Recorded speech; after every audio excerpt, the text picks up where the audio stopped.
since 2005. You're listening to Gamertag Radio with your hosts, podcaster Hall of Famer Danny Pena, the always opinionated Parris Lilly, and from outside of the norm, Peter Toledo. This is Gamertag Radio.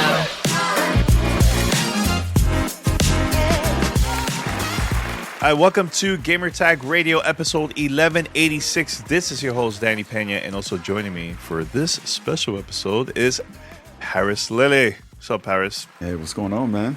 Man, Happy New Year. We haven't recorded this in a while, man. What's up with Happy you? New Year. No, good. Just doing the thing, man.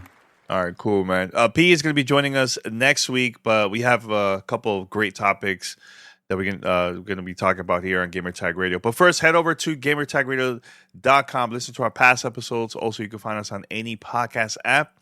Just search for Gamertag Radio. Make sure to follow us, subscribe, and even post your review. Shout out to everybody that have been reviewing us, not only on Apple Podcasts, but also Spotify. Shout out to you guys for all the support. Now, if you would like to be part of our family discussion, here's how you can contact us. Send us your feedback or questions. Give us a call at 786-273-7GTR. Email us at fanmail@gamertagradio.com or leave a message on speakpipe.com/gamertagradio. All right, Parris, there's been a great conversation and debate about, PlayStation releasing more PC games in the future. Recently I've been playing a lot of Horizon PC and also God of War, which came out a couple of days ago. It's been doing great on Steam.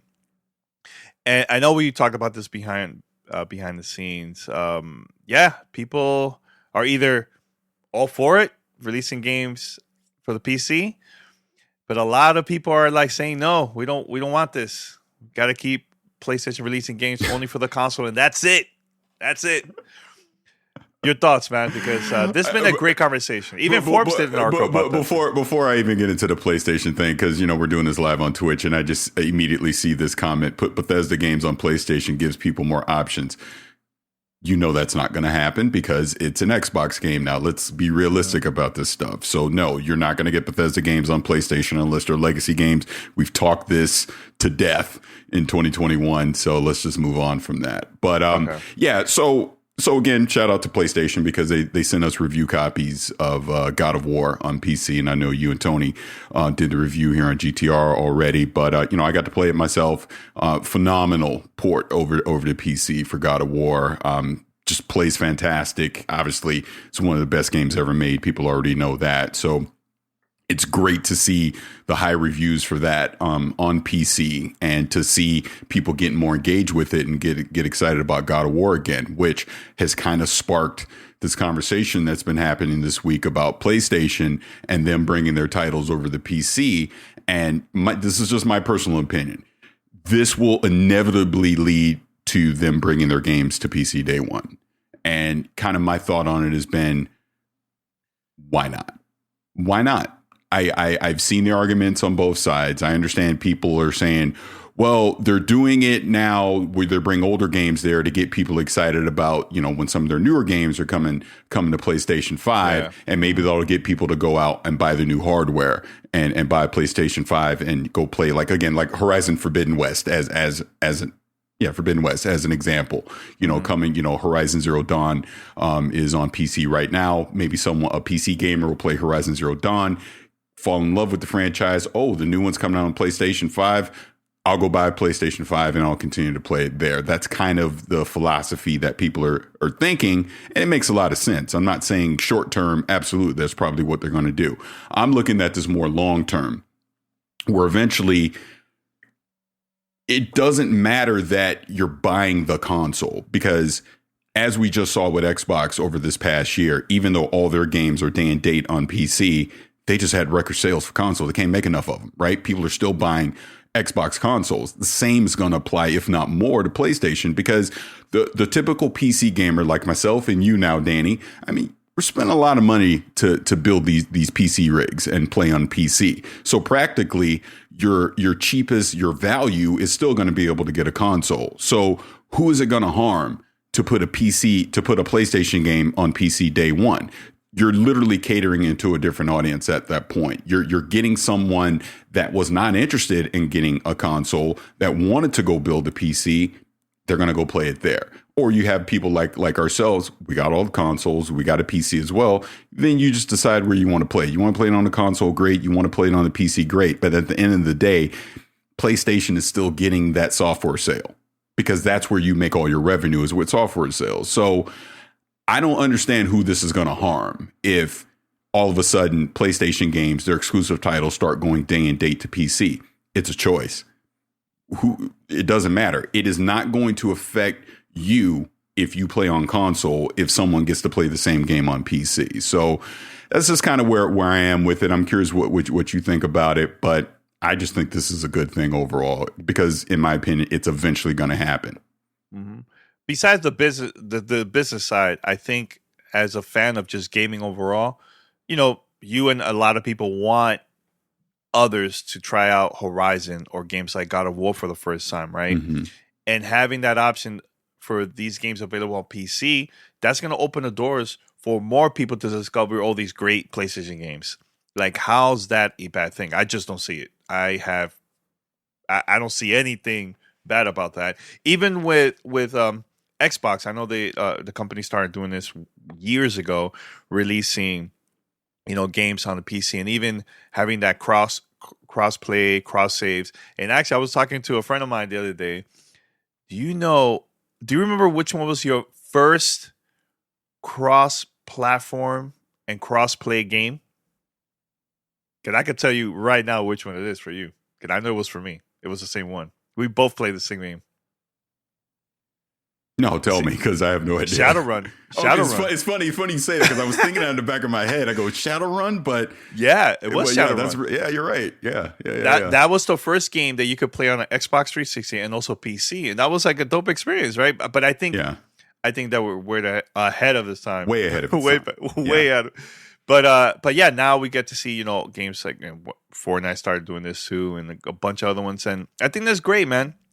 Seeing that, and I think it's going to open the doors for more people to become PlayStation fans, man. At the same time, that's more money for the company. Like, how's that a bad thing? I just don't see it. It's not a bad thing. Yeah. And it's kind of like, I was telling you offline the other day, because this is going to happen. Do not be shocked when this happens. Spider-Man's coming to the PC.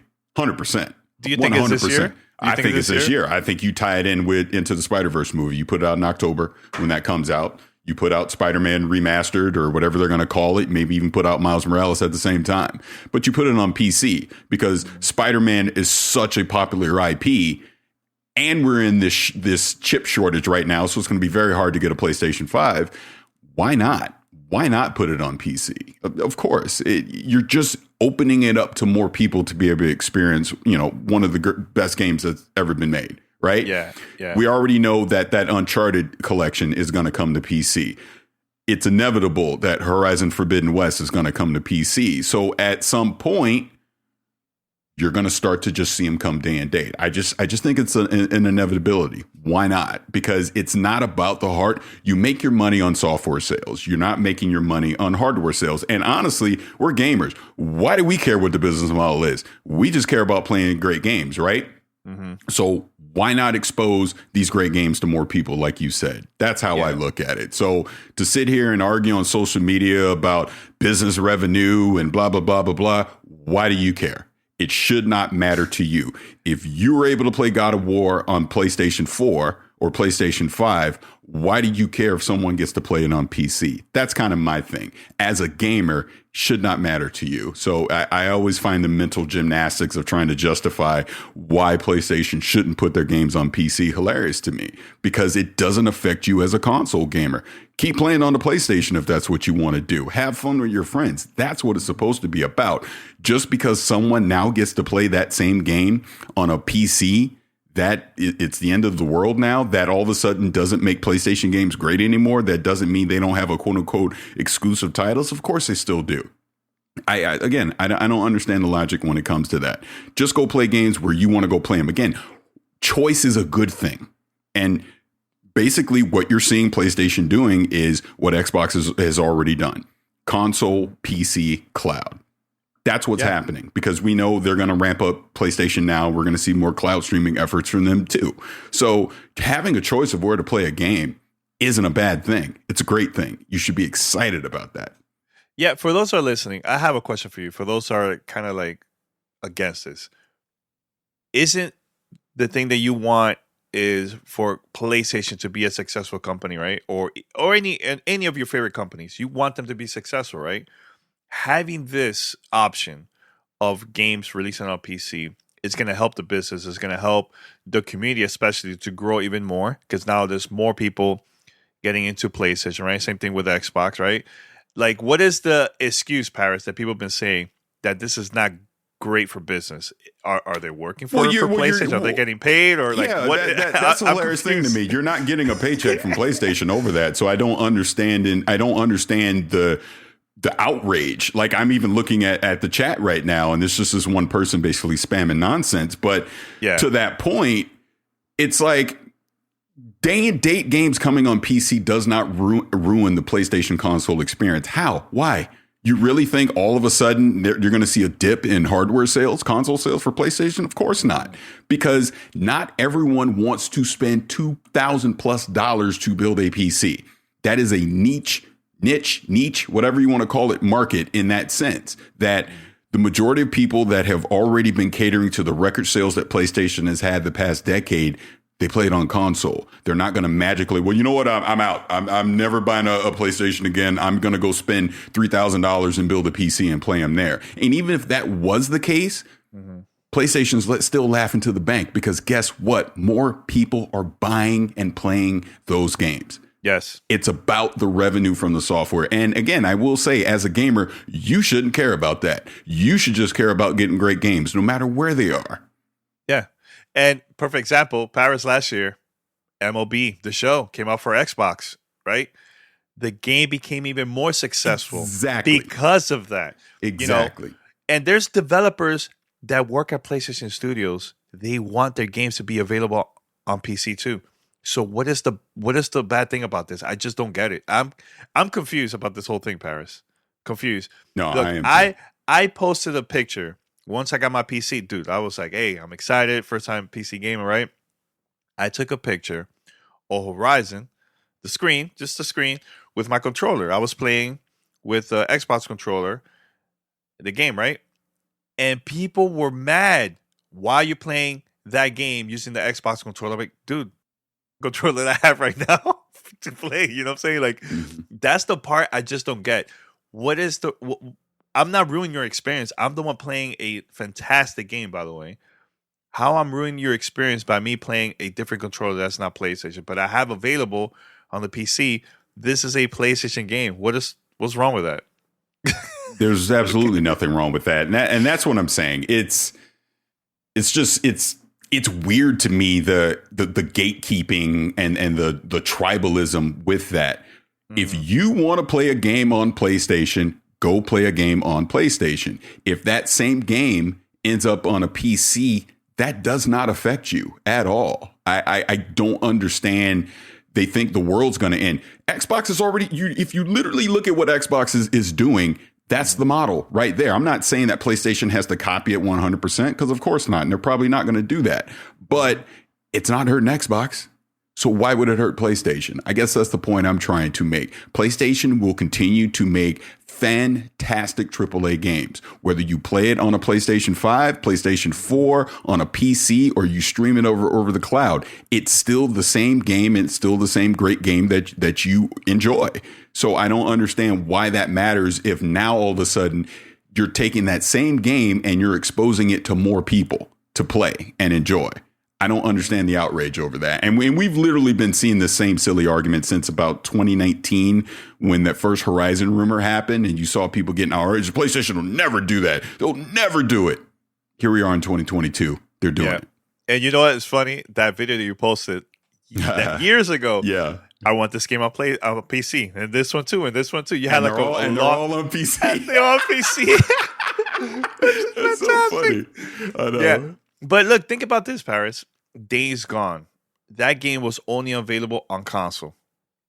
And it was, and I quote, not successful because of it, right? it got released on PC. Yeah. More and more people got the game. I'm not saying the game was perfect, but a lot more PC gamers been supporting it, right? A perfect example for you PlayStation fans. Look, I love Ratchet and Clank, one of my favorite games from last year. Look at the numbers. Parris, the numbers wasn't as big as the previous. Because there's a shortage right now. PlayStation 5, it's hard to get, and that Returnal is another one. Again, two of the best games of 2021. Absolutely love them. I wish more people had the opportunity to experience Returnal and play Ratchet and Clank. If they're on the PC, that option would be there. And I'm gonna address another thing that I see in the chat. Someone was like, "I'd never buy another PlayStation console again. It would be pointless." Trust me, PlayStation wouldn't care, because guess what? You're still buying their games. That's the point that we're trying to make here. This isn't look, take the silly ass console war out of it, take all your emotion out of it, and just look at it logically. Whether you play that game on a ColecoVision, a PlayStation, a Vectrex, a PC, or on a mobile device, it's still the same game coming from PlayStation that you've enjoyed. Why does it matter? It doesn't matter. You get to choose where you want to go play it. I don't understand the outrage. Again, it just baffles me. Yo, Parris, this reminds me of like when we were kids, that we were so against, like we were like, oh, into the whole console war. This conversation that I've seen people having on Twitter is childish to me. I just don't. It is. Don't get the whole thing. First of all, do you work for PlayStation? Are you like one of the top execs or business person that know about all this stuff? Like, I don't see anything wrong with this. This is going to open the doors for more people to discover great PlayStation games. This is going to help PlayStation. They can make even more money. And honestly, this is also going to help create more jobs for people to work on those titles to be ported on PC. Exactly. There's a win. There's more wins than bad. Like, I don't know. Look, this is what I want to do, Parris. And now I think we should do this Wednesday, 6 p.m. Pacific time. Yep. I've usually been doing Twitter Spaces. I've been working with Twitter and Twitter gaming with that. And I think this will be a great conversation because I want to hear why people are against this. Like, I really want to hear this. Like, I haven't heard a reason for me to be like, hey, you know what? I think you guys are right. I haven't heard anything yet. Everything so far has been more of like what you've been saying, which makes more sense. So I think we should do that. So for those that follow me on Twitter, that's GODFREE. I'm planning to have a live Twitter Spaces because I see a lot of people being really vocal here in the chat. I guarantee you they won't. I guarantee you they don't show up. I'm calling you out right now. Like the person that's spamming in the chat right now, you won't show up on Wednesday. I would love to hear. Again, I want to hear. I've yet to hear a logical reason why PlayStation shouldn't put their games on PC day one. So please, you're more than welcome to come up, open forum, and state your case so we can understand, because I would love to have that back and forth to understand why this is such a bad thing. Please explain it to me. So, well, like you said, Wednesday, 6 p.m. Pacific on Twitter Spaces. After this recording, I'm going to schedule it so people could hit the reminder, call in using your phone, or look, you don't want to call in, you can listen to your desktop. Just listen. Yeah. Listen to the debates, the discussion of people calling and giving us reasons why they're against this and why they're for it. I think that'll be a great conversation. Yeah. Let me put this in the chat. And there you go. All right, so let's go to the next topic. And look, this is a perfect example, Parris. God of War PC on Steam had over 60,000 concurrent Steam players on day one. And this is an old game, Parris. This is 2018? Was this a 2018 game? It's 2018, yeah. April 2018. Yep. And look, that was just day one. I know how it is with the Steam community. Once a game comes out and it's good, it's going to go around and more people are going to be buying it. So I think this is pretty good just to see these numbers of a game that came out on PlayStation 4 and now ported to PC. This is really, really cool. All right, the next thing I want to talk to you about, Parris, is PlayStation sent you a package, a pretty cool package of DualSense controllers, different colors, and also covers for the PS5. Can you tell us a little bit about that? Yeah. So again, shout out to PlayStation. Ironically, that was just so funny. We're talking so much PlayStation, but shout out to PlayStation. Yeah, they sent over to me the other day the new color line that they have for the DualSense controllers, all the different colors, and they sent me 2 of the PlayStation 5 covers. They sent me the Cosmic Red, and they sent me the black cover as well. Fantastic. Because I'm literally staring at my PlayStation 5 right now. I have the black cover on there. And like, this is the Cosmic Red controller. Oh, that one looks nice. Yeah. This one and the Galactic Purple are kind of my favorite ones. But yeah, it's great. And just looking at the conversation on social media when I posted those pics, a lot of people are excited about it, getting the different colors. And, I think this really opens up as we move forward in the generation, especially with the covers. You're going to see a lot of custom ones like catered towards specific games. Like imagine, as an example, one for the Wolverine game specifically designed, like Wolverine logos and all that.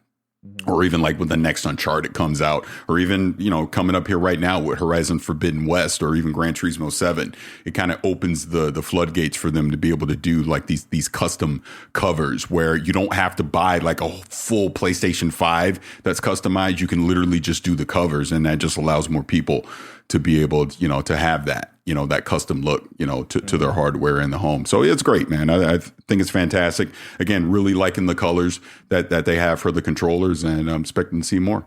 Yeah. So do you, is there a release date? Is it already out there, or no? You can order all this stuff right now, because I've seen people like posting pics, like they're starting to get them in. I think the controller covers are out. I don't know if the covers are out. That those might be a little more delayed, but yeah, they're gonna have all of them out. I think by February they should be readily available. Yeah, I think the black one is good. I like that one for the console. Really, really cool. All right, next topic here. Microsoft quietly, this is like a super slick, quietly discontinue production of the Xbox One consoles late last year. Your thoughts about that, Parris? Because this console started when it came out. It was first of all, it was very controversial because of the price, Connect, and everything, right? But then years later, start releasing new versions of Xbox One. A faster version, smaller version, even a all digital version too, as an experiment. This was a very interesting generation for Xbox, man. Xbox One. They learned a lot from the company. Learned a lot from the mistakes, and there was a lot of great games that also came out during that generation, with like The Witcher 3, also for me, Sunset Overdrive, etc. Your thoughts overall, man, Parris, about Microsoft just stopping this console, and now just still 100% working on the current generation now of Xbox Series X and S. No, it makes sense. It makes sense. And for people that's in the chat watching this, it's like I grabbed my Series S. This is why. This is why they discontinued making Xbox Ones, because there's no need to anymore. With the Series S, they've created this value price and a system that does everything, right? You can play your next-gen games on it if you choose. It has full backwards compatibility into the Xbox One family, so you can play all your Xbox One games on there. It just makes sense. And we've obviously seen, with the sales numbers here over the past year, the Series S is selling very well. So it makes sense to just focus on the next gen hardware for Xbox, because they've made it so that it's fully compatible, with the Xbox One generation, and even hell, going back into the 360 and even the original Xbox with backwards compatibility. So makes sense.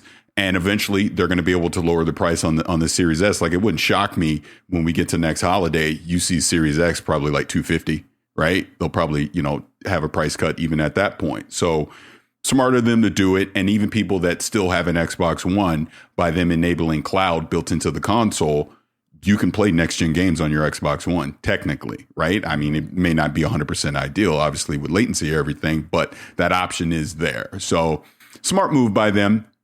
Like I said, when it was not something they were obviously advertising, but then when you go back and think about it, it's like, yeah, it makes sense. Why would they continue to make an Xbox One when they have the Series S, at its current price point? And it's a gateway for people to continue to play next gen games too. My question to you, during that time of Xbox One generation, right? When you realize, like, you know what? I see what Xbox is doing. Oh, yeah. I see the future. I've talked about this many times. It was 2016 when I went to that spring showcase in San Francisco and Phil Spencer gave that keynote. I go, okay, I see where they're going, because he literally laid out everything that you see today, as far as all the services, everything that they're doing. He talked about that in 2016, and we're now seeing all that come to fruition. I mean, obviously from the backwards compatibility initiative, everything that they're doing in the cloud, Game Pass, all of that was talked about back then. Obviously Xbox Play Anywhere, games on PC, all of that they were talking about in 2016. And now we're seeing that infrastructure being put in place and becoming a reality. So, hey, it's just the future of where all this stuff is going. Matt, do you remember this, Parris? Right before this was 2020, January of 2020, there was a controversy where Xbox admitted and even mentioned this from the get. We're gonna do cross gen for the first 2 years, and it was trending on Twitter. People were talking about it everywhere, social media. All the media outlets were talking about it too, right? And I remember posting a video like, I don't see anything wrong with this. This is good, because in the beginning, usually, a lot of people don't buy next-gen consoles right away. It usually takes them a year plus, right? Mm-hmm. It could be for different reasons. Maybe there's not a certain amount of games that it's not enough for them to invest that console. They still have a lot of the old games that they're still playing for the previous console. It could be about price, etc. So I didn't see anything wrong with that. But a lot of people were trashing Xbox for the company just saying the truth. Like, hey, look, for the first 2 years, cross-gen. And now in the future, especially this year, we're going to get to see that of a lot of these games that's only going to be available on Xbox Series S and X, which is maybe potentially the new Forza game. Starfield is a only next gen only game. You can't play it on Xbox One unless it's through the cloud, etc. Do you see them by Xbox making this move, having this, only next gen only in the future? Do you think that's the right move and the right time for the company to do that, or not? Well, yeah, clearly for everything that, that you were just saying, yeah, it's the right move, because they've given you an avenue to still play next gen games, even if you're on legacy hardware with cloud streaming. Right. So, yeah, Matt Booty came out and said this, God, was it, how long ago was that now? January 2020. Yeah. Was it 2020? Yeah, January 2020. Yeah. And obviously they caught a lot of flack for it, but here we are now going into 2022.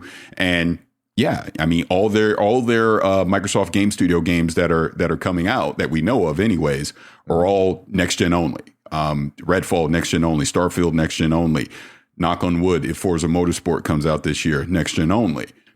It's time. It's time for them to do that. And, obviously no one saw COVID coming, so we have the chip shortage. And, it's not everyone can go walk into a store and go get a PlayStation 5 or a Series X or an S right now. But they've given you a way to still participate, so to speak, because, again, you can go build a PC, you can cloud stream. So even if you can't get a next gen console, you can still play next gen games. And they're basically moving things forward now. Whereas, we know PlayStation this year won't. And again, COVID plays a lot into this, chip short, all that. So I don't fault PlayStation for anything that they're currently doing by ramping up PlayStation 4 production so that they're still giving people an opportunity to play their games, because we know Horizon Forbidden West, Gran Turismo 7, and God of War Ragnarok will be available on PlayStation 4. They're allowing people to continue to play their games. But at some point, PlayStation as well is going to move on from PlayStation 4, and all their games are going to be next gen only. We obviously have already seen 2 titles that were next gen only on PlayStation with Ratchet and Clank and Returnal. So they're both going to get there. It looks like, Microsoft or Xbox is going to get there first, to where they're cutting the cord, so to speak. But they're still throwing a lifeline to people that can't get a next gen console in 2022, but with cloud streaming and obviously playing on PC. Mm-hmm. Yeah, I think it's the right move for both companies for different reasons. So yeah, okay, cool, man. All right, Parris, this is gonna be a good one, man. This is going because, and I'm gonna bring it back, Parris. Years ago, I mentioned to you, we were debating. I can't remember which episode it was, but we were debating. I was like, look, man, if the business is going well for Xbox with Game Pass, I bet you PlayStation is going to do the same thing. They're gonna make changes in the future to do something similar to Game Pass their way. You know, I'm not saying it's going to be day one or anything like that, but something similar to Game Pass. Now, there's rumors that PlayStation is planning to have something similar to Game Pass to compete with Xbox. And just recently, Sony already pulling PlayStation Now retail cards ahead of an expected launch of a Game Pass rival. Now, my question to you, do you think this is true?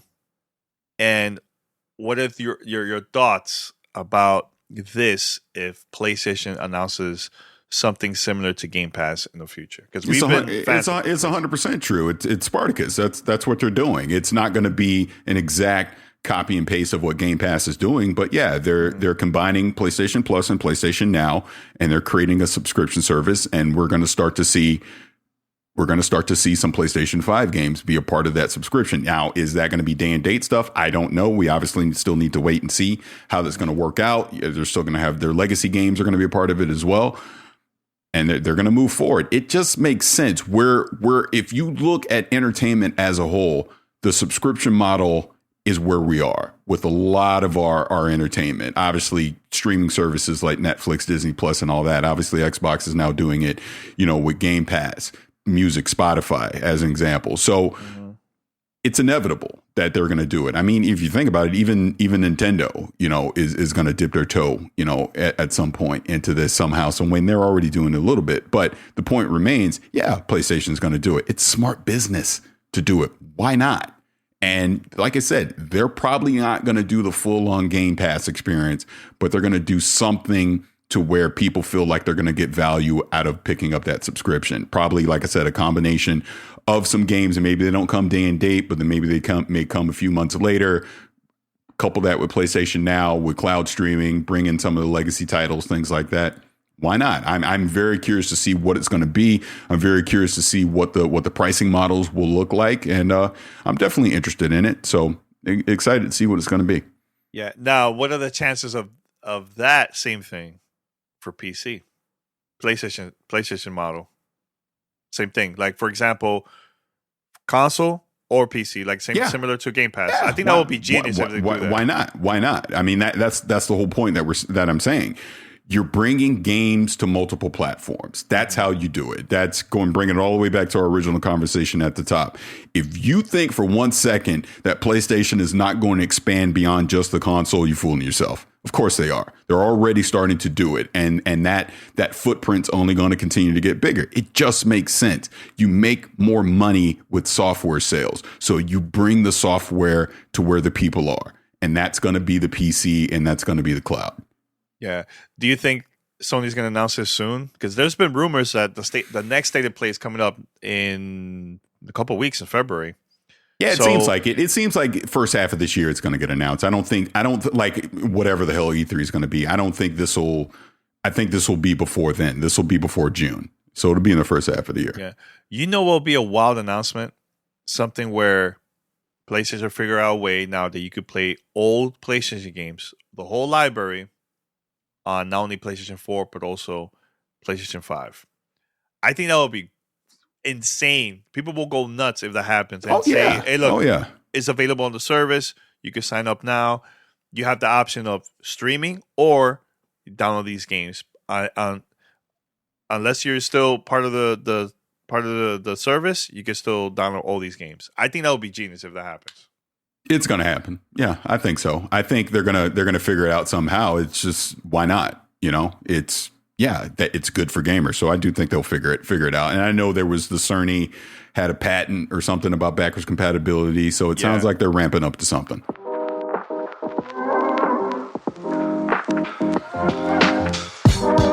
This is Gamer Tag Radio.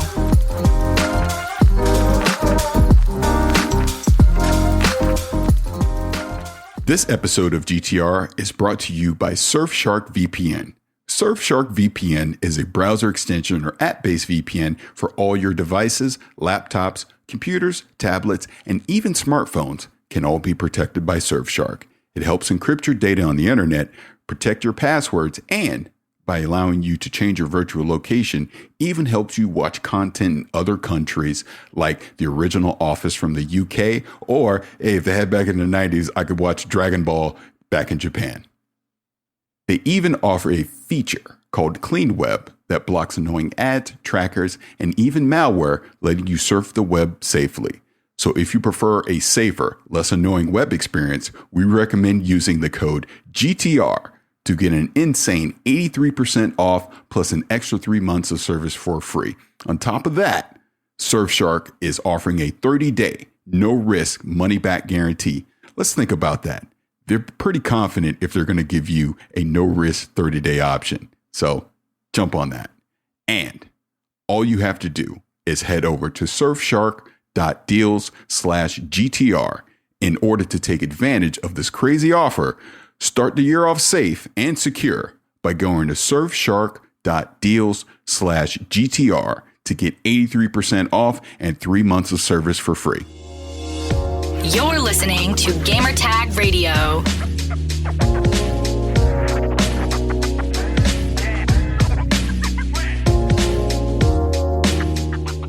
Yo, imagine this. I mean, look, it's not going to happen, but imagine they surprise everyone.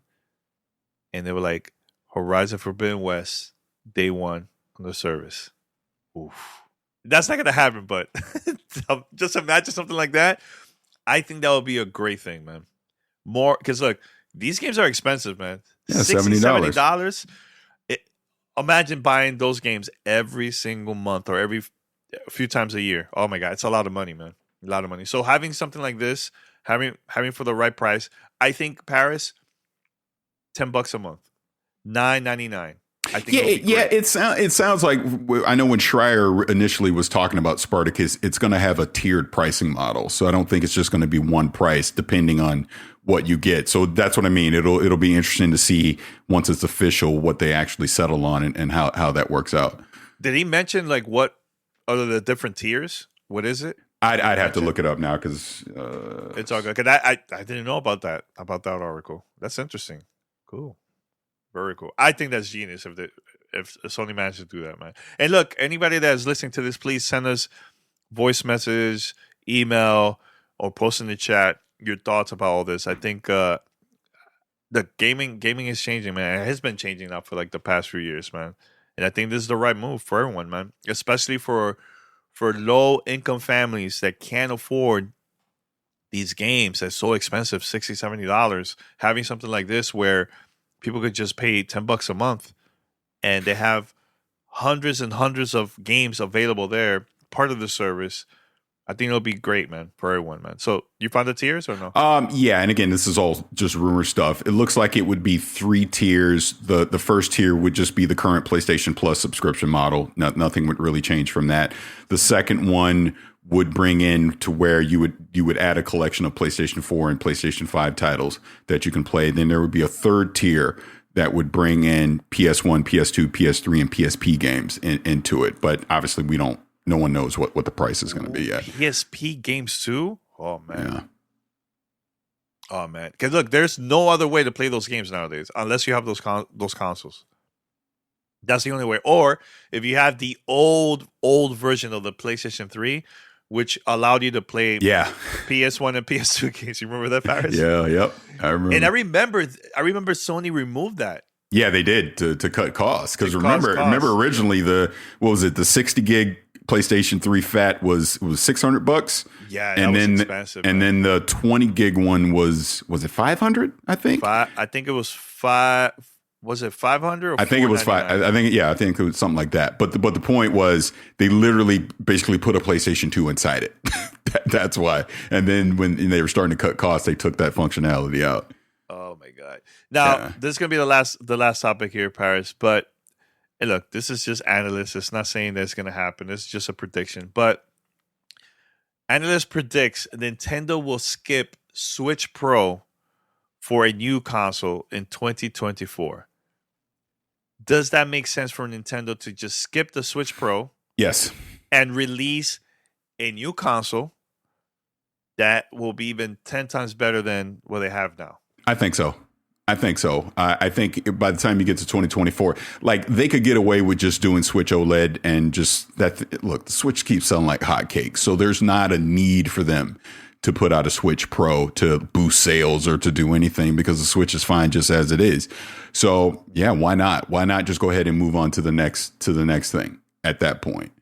Maybe it has backwards compatibility to current Switch titles, so that kind of makes it a Switch Pro in that sense, to where it could do some things, and then obviously developers would have to do some things to like for 4K and all that if they want to increase that functionality. But yeah, me personally, I don't need a Switch Pro.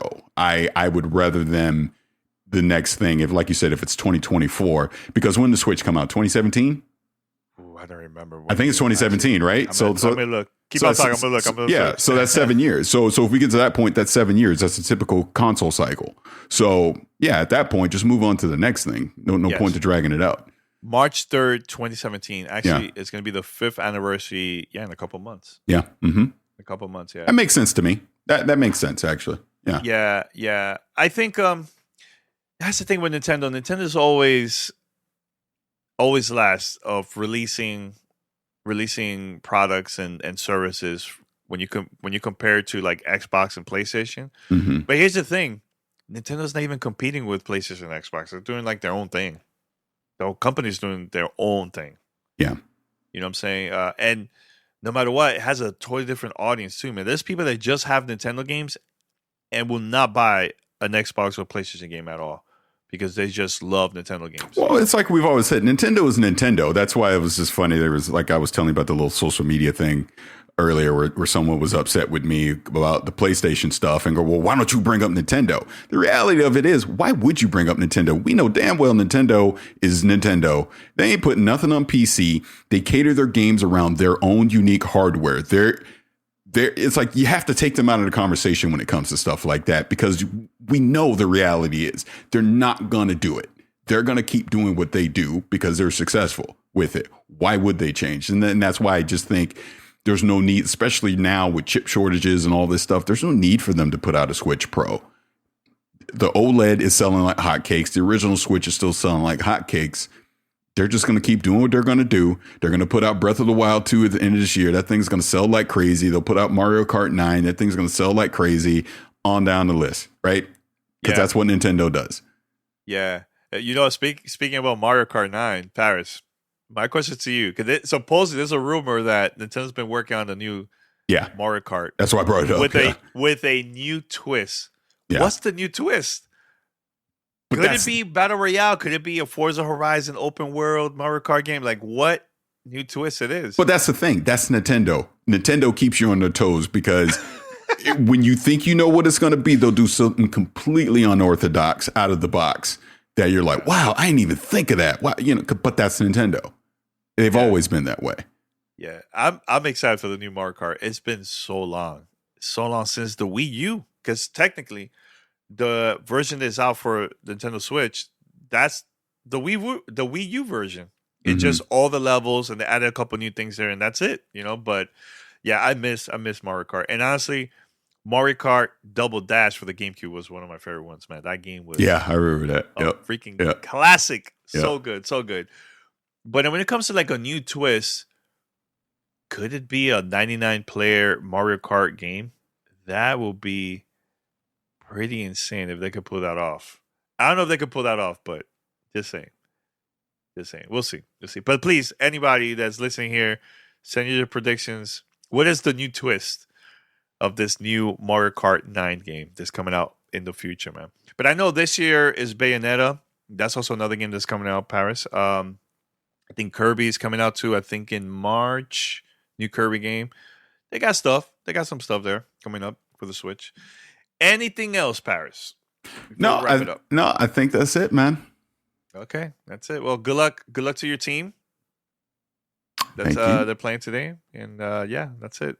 By the time people are listening, they will know what happened. But there you go. All right, everyone. Head over to gamertagradio.com. Post your comments and feedback. Also, listen to our past episodes, and you can find us also on any podcast app. Just search for Gamertag Radio. We're there. tons of content. Just follow us, subscribe, and listen to our podcast. And when you get the chance, please, it just takes less than a minute. Go to your favorite app and post a review. You can post your review now on Apple Podcasts and Spotify also. It will help us to get discovered on these platforms, man, all because of your support. All right, if you would like to be part of our family discussion or segment, please send us questions and comments, and here's how. Send us your feedback or questions.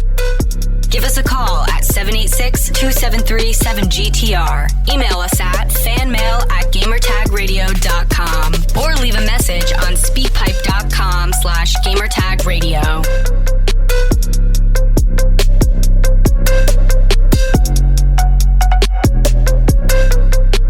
All right, we're going to wrap it up here. Everyone, thank you for listening to Gamertag Radio episode 1186. We'll be back next time here on Gamertag Radio. And also, this Wednesday, if you want to debate with Parris and tell him why PlayStation shouldn't release games on the PC, go to my Twitter Spaces Wednesday at 6 p.m. Pacific time. And I'm so curious to hear everybody's thoughts about this. I am too. It's gonna be a lot of fun. Yeah. All right, everyone. Until next time, we're out. Peace.